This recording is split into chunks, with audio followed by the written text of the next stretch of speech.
The wind howling across the Mongolian steppe in the late 12th century carried no prophecies of world conquest. It offered only the biting, merciless cold of a high-altitude desert, a landscape that forged human beings into instruments of sheer survival. In this vast and indifferent wilderness, a boy named Temujin found himself abandoned. His family had been cast out by their own clan, left to freeze and starve in the shadows of the Khenti Mountains.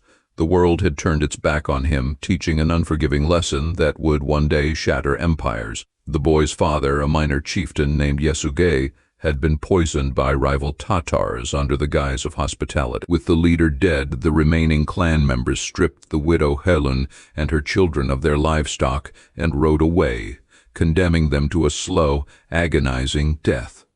Temujin and his siblings survived by foraging for roots, hunting marmots, and catching fish in the icy rivers. The trauma of this betrayal planted a dark, unyielding seed within the young outcast. He learned early that inherited titles offered no protection, and blood ties could easily be severed by greed. Before he could even reach manhood, the harsh steppe delivered another crushing blow. A rival tribe, the Taiyichud, descended upon their meager camp, capturing the adolescent Temujin and locking him in a kang, a heavy wooden collar that bound his hands and neck. He was paraded as a slave, a living trophy of his family's utter ruin. Yet, within the suffocating grip of that wooden cage, the boy did not break. He observed his captors, studying their weaknesses, their alliances, and the fragile nature of their authority. The collar did not crush his spirit, it forged his iron will in the dead of night. During a drunken feast, the captive slipped away, hiding in the freezing waters of the Onan River with only his face above the surface to breathe. A sympathetic guard spotted him but chose to look the other way, an act of unearned grace that profoundly shifted the young fugitive's understanding of human nature. Temujin realized that true loyalty was not dictated by tribal affiliation or aristocratic birthright. It was earned through mutual benefit, shared risk, and personal merit. This revelation would become the cornerstone of his future conquests. Slowly, the fugitive began to gather a following, attracting other outcasts, masterless warriors, and broken men who sought a leader of capability rather than lineage. He sought the patronage of Togrul, the powerful leader of the Karaite tribe, presenting him with a magnificent sable coat as a tribute. Through this alliance, he also reconnected with Jamuka, a charismatic young chieftain who had sworn an oath of eternal brotherhood during their childhood. Together, these three men formed a fragile triad of power, united by ambition but divided by fundamental philosophies of rule. The reunion of the blood brothers soon soured into a bitter ideological rivalry. Jamuka represented the old world of the steppe, a system where noble birth dictated rank, and commoners were treated as little more than livestock. Temujin, scarred by his past, championed a radical meritocracy, promoting shepherds and blacksmiths to high command if they demonstrated martial genius and unwavering loyalty. The tension between them grew unbearable as the traditional aristocracy rallied behind Jamuka, while the disenfranchised masses flocked to the banner of the visionary outcast. The ideological fracture erupted into open warfare at the Battle of Dalan Balshut, a clash that would test the limits of the new meritocratic army. The forces of Jamuka, seasoned and steeped in traditional cavalry tactics, outmaneuvered and crushed Temujin's nascent coalition. It was a devastating tactical defeat, forcing the young leader into a humiliating retreat. But in the aftermath of victory, the traditionalist chieftain made a catastrophic psychological error. To punish the rebels, Jamuka boiled 70 of his captured aristocratic enemies alive in 70 cauldrons. This horrific spectacle of cruelty, intended to terrify the steppe into submission, completely backfired. The gruesome execution horrified the common nomads and even alienated many of Jamuka's own aristocratic allies. They saw a tyrant who ruled through terror and arbitrary violence. Fleeing the stench of the boiling cauldrons, thousands of warriors defected to the defeated camp. They sought a leader who, while ruthless to his enemies, offered fierce protection and predictable justice to his followers. The military defeat had paradoxically secured a massive political victory. Empowered by this influx of manpower, the rising warlord began a systematic dismantling of the ancient tribal structures that had governed the steppe for millennia. As he conquered rival clans, he did not simply enslave the survivors or leave their hierarchies intact. He shattered their lineages, scattering their warriors across different units in a brilliant decimal system of tens, hundreds, and thousands.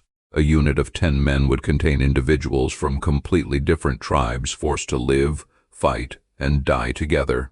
The old loyalties were erased, replaced by a singular, unyielding devotion to one commander. With his reorganized forces, the commander turned his vengeance upon the Tatars, the tribe that had murdered his father decades earlier. The ensuing campaign was an exercise in absolute, calculated annihilation. After breaking their army, he ordered that every Tatar male, taller than the linchpin of a cartwheel, be executed. It was a brutal calculus designed to eradicate the fighting strength and institutional memory of his greatest enemies, leaving only young children to be assimilated into his growing horde. The steppe was learning the terrifying cost of crossing him. The final reckoning for control of the Mongolian plateau inevitably brought him back to his estranged blood brother. After years of skirmishes and shifting alliances, Jamuka's coalition finally collapsed, and the proud chieftain was betrayed and handed over by his own desperate men. Expecting a reward, the traitors presented their former lord to the victor, instead of celebrating. The conqueror immediately executed the traitors, demonstrating that betraying one's rightful lord was the ultimate, unforgivable sin in his new world order. The reunion between the estranged brothers was steeped in profound tragedy. The victor offered Jamuka a place at his side, a chance to renew their childhood bond and rule the steppe together. But the defeated chieftain refused, acknowledging that there could only be one sun in the sky. He asked only for a noble death without the spilling of blood. His spine was broken, an honorable execution that left the conqueror as the undisputed master of the plateau, but burdened with the heavy, isolating personal cost of his supreme ambition. In the spring of 1206, a massive assembly of the nomadic elite, known as a Kurultai, was convened near the headwaters of the Onon River, amidst a sea of felt tents and snapping banners. The former slave was proclaimed Genghis Khan, the fierce and universal ruler. The unification of the Mongol tribes was finally complete. A people who had spent centuries bleeding each other dry in endless vendettas were now forged into a single, terrifying weapon, pointed outward at the settled world. To ensure this fragile unity survived, the new emperor codified his vision into the Yassa, a sweeping body of law that applied equally to the highest general and the lowest herder. The Yassa outlawed the kidnapping of women, the theft of livestock, and the selling of slaves, eradicating the very catalysts of tribal warfare that had defined his youth. Remarkably, it also mandated absolute religious tolerance, a pragmatic decree that recognized the diverse beliefs of his expanding empire and prevented faith from becoming a source of rebellion. Yet the newly unified Mongol Empire faced a dangerous paradox. The vast military machine Genghis Khan had created required constant momentum and plunder to maintain the loyalty of its warlords.